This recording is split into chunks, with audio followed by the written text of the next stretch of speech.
صاحب نے سوال پوچھا، کہنے لگے میلاد کس کو منانا چاہیے؟ میں نے کہا اس بیٹی کو منانا چاہیے میلاد جو زندہ ہوتی تھی تو دفن کر دیا جاتا تھا، پر میرے رسول نے فرمایا اب جو بیٹی پالے گا نا میں اس کا بازو پکڑ کے جنت میں ساتھ لے کے جاؤں گا۔ میں نے کہا میلاد اس ماں کو منانا چاہیے جس کا بیٹا گلے میں رسی ڈال کے ماں کو منڈی میں بیچ آتا تھا۔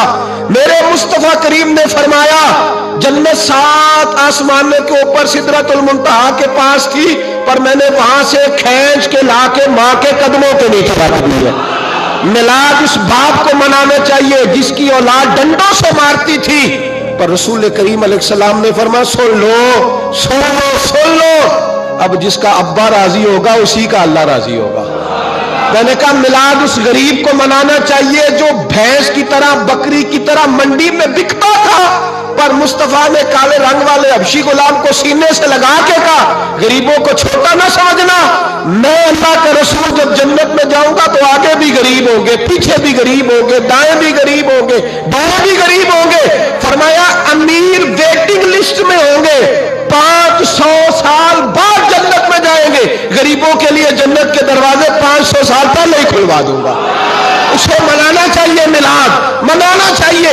اور میں نے کہا مولوی سن تجھے پوچھتا کوئی نہ، تیرا ذکر کوئی نہ کرتا، لیکن تو منبر پہ بیٹھا ہے، تو محمد عربی کے نام کا کھا رہا ہے، تو علی کے نام کا کھا رہا ہے، تو عمر عثمان اور ابو بکر کے نام کا کھا رہا ہے، تو حسنین کا صدقہ کھا رہا ہے۔ تجھے نہ تیری کبھی کسی نے برادری پوچھی، نہ کبھی تیرا کسی نے ایڈریس پوچھا، نہ کبھی کسی نے تیری سند پوچھی۔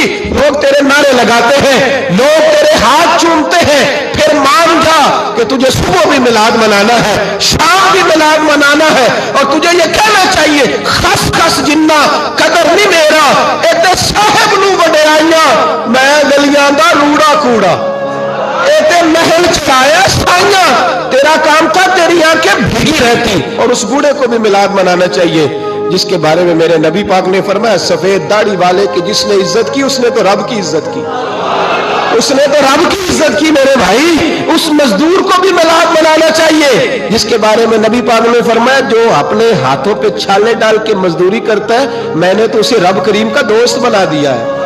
ہر اس طبقے کو میلاد منانا چاہیے جسے میرے رسول نے عزت عطا فرمائی۔ اس بہن کو بھی میلاد منانا چاہیے جس کے بارے میں نبی پاک نے فرمایا اگر کسی کا باپ چلا جائے اور اس کے حصے میں بہنیں آ جائیں، 4 بہنیں، 3 بہنیں یا 2 بہنیں بیاہ کے جو آیا تپے سے، میرے محبوب نے فرمایا میری انگلیاں جڑی ہوئی ہیں نا اس طرح میں اسے اپنے ساتھ جوڑ کے جنت میں لے کے جاؤں گا۔ اس بہن کو میلاد نہیں منانا چاہیے۔ میرے رسول پاک نے فرمایا جس کی بیٹی واپس آ جائے، طلاق ہو گئی یا بیوہ ہو گئی، واپس آ گئی، نام بچ سکی واپس آ گئی، فرمایا واپس آنے والی بیٹی کی جو باپ خدمت کرے گا میرے رسول پاک فرماتے ہیں میں قیامت میں اس کا سفارشی بنوں گا۔ تو اس بیوہ کو اور طلاق یافتہ کو میلاد نہیں منانا چاہیے؟ وہ اس رسول کا ذکر نہیں کرے گی جس نے اتنا درجہ دے دیا، اتنا نواز دیا؟ اور تجھے تو صبح و شام میلاد میلاد کرنا چاہیے تھا، تجھے تو صبح و شام درود درود کرنا چاہیے تھا، سلام کے گجرے بھیجنے چاہیے، یا رسول اللہ کہتے تیری زبان جو ہے وہ ہر وقت تر رہنی چاہیے تھی، تو بحث کر رہا ہے، تو اس پہ دلیلیں دے رہا ہے، تو اس پر باتیں کر رہا ہے۔ حضرت عمر سے پوچھنا، حضرت عمر سے، جناب اسامہ بن زید رضی اللہ تعالیٰ عنہ حضور کے غلام تھے، نبی پاک ان سے بڑا پیار کرتے تھے۔ ایک جنگ میں پیسے آئے، حضرت عمر فاروق رضی اللہ تعالیٰ عنہ نے 25,000 دیا اپنے بیٹے کو، اور اسامہ بن زید کو 50,000 دینار دیے۔ بیٹا کہنے لگا ابا جی وہ تو چھوٹے ہیں میں بڑا ہوں، وہ حضور کے زمانے میں بچے تھے میں جہاد کرتا تھا، یہ آپ نے کیا کیا؟ تو حضرت عمر رو پڑے، کہنے لگے بیٹا یہ تیرے باپ کے سر پر جو عزت کے بال ہے یہ مصطفیٰ کے اگائے ہوئے ہیں۔ نبی پاک اسامہ سے نبی پاک کا پیار بڑا تھا، حضور کی محبت بڑی تھی۔ بیٹا اس کے ناک سے ریٹ نکلتی تھی تو رسول پاک اپنے ہاتھوں سے صاف کر دیتے تھے، حضور اس کو گود میں بٹھاتے تھے۔